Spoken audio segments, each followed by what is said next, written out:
আসসালামু আলাইকুম। আজকে আপনাদেরকে দেখাবো আমার হাতে যে ডিভাইসটা দেখছেন এটা নোড এমসিইউ। এইটার মাধ্যমে কিভাবে ওয়াইফাই জ্যামার এবং ওয়াইফাই ডিওতর অ্যাটাক করা যায় সেই সিস্টেমটা দেখাবো।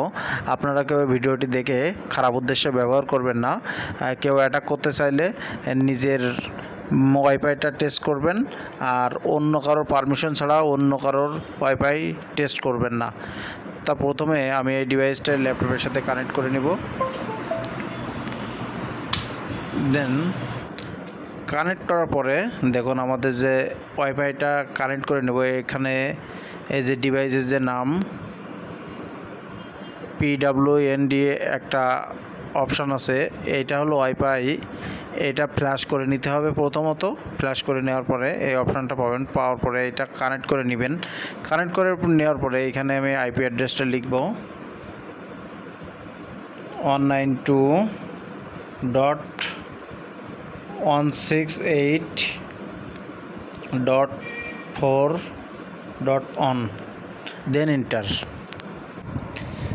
দেন এখানে ক্লিক করে আমি এই ইন্টারফেসটা দেখতে পাবো। এই ইন্টারফেসে দেখুন যতগুলো ওয়াইফাই আছে আশেপাশে সবগুলো কিন্তু এখানে দেখাচ্ছে, কিন্তু আমি আজকে আমার ওয়াইফাইটা নিয়ে টেস্ট করে দেখাবো। তা ফার্স্ট অফ অল আমি অ্যাটাক অপশানে যাব। এখানে দেখেন ডিওতর অ্যাটাক, বিকন অ্যাটাক এবং প্রপ অ্যাটাক, এই তিনটা অ্যাটাক করা যায় এখানে। ফার্স্ট অফ অল আমি আজকে দেখাবো ডিওতর অ্যাটাক। ডিওতর অ্যাটাক দেখানোর জন্য আমার ফোনের স্ক্রিনটা একটু শেয়ার করে নিই।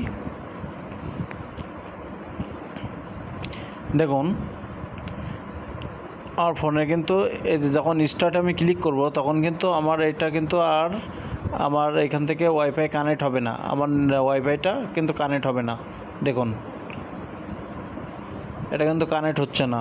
আমি যখন স্টপ করব দেখুন এই মুহূর্তে কিন্তু কোনো কানেক্টেড নেই। যখন স্টপ করব তখন কিন্তু আবার অটোমেটিকলি আমার এটা কানেক্ট হয়ে যাবে। তাই যে কোনো কারো ওয়াইফাই যদি আপনি ডিওতরে অ্যাটাক করতে চান সেক্ষেত্রে পারমিশন ছাড়া করবেন না, পারমিশন নিয়েই করবেন।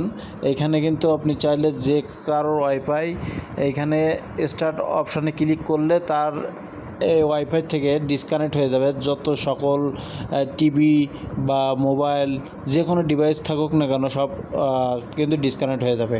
আবার আপনি স্টপ করলে তখন কিন্তু আবার কানেক্ট হয়ে যাবে।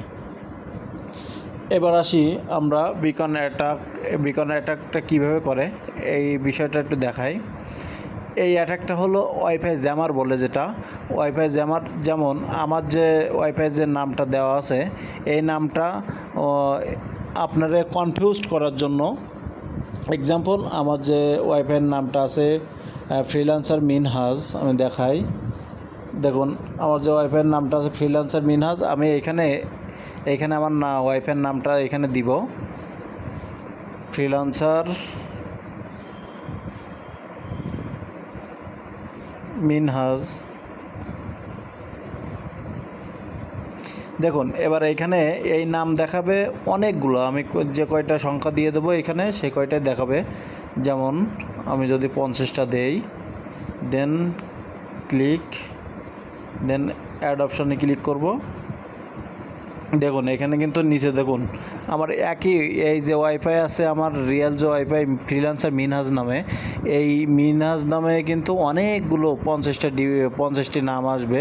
এখন যখন আমি স্টার্ট অপশানে ক্লিক করব দেখুন আমার ফোনের স্ক্রিনটা দেখুন, এখানে কিন্তু সবগুলো কিন্তু ফ্রিল্যান্সার মিনহাজ নয়, ফেক ওয়াইফাই নাম। কিন্তু এইটা এখানে কনফিউজ করে দেবে যখন আপনি আপনার রিয়েলটা কোথায়, রিয়েলটা কিভাবে পাবো, এখানে কিন্তু পাওয়া সম্ভব না। এই জন্য যখন একটা হ্যাকার যখন অ্যাটাক করতে চায় তখন কিন্তু এইভাবে ফেক ওয়াইফাই জ্যামার তৈরি করে তখন আপনারা যখন কানেক্ট করবেন যে কোনো আপনার রিয়েলটা আপনি তো খুঁজে পাবেন না। সেক্ষেত্রে যখন কানেক্ট করবেন, কানেক্ট করার পরে যখন ওয়াইফাই পাসওয়ার্ডটা দিবেন তখন কিন্তু হ্যাকারের হাতে ওয়াইফাই পাসওয়ার্ডটা চলে যায়। ঠিক এইভাবে ওয়াইফাই হ্যাকিংটা হয়। তা আপনারা সবাই ফ্রি ওয়াইফাই ব্যবহার করবেন না, সবাই সতর্ক থাকবেন। আর আজকে ভিডিওটা এই পর্যন্ত। যদি ভালো লেগে থাকে লাইক করবেন আর সাবস্ক্রাইব করবেন চ্যানেলটা।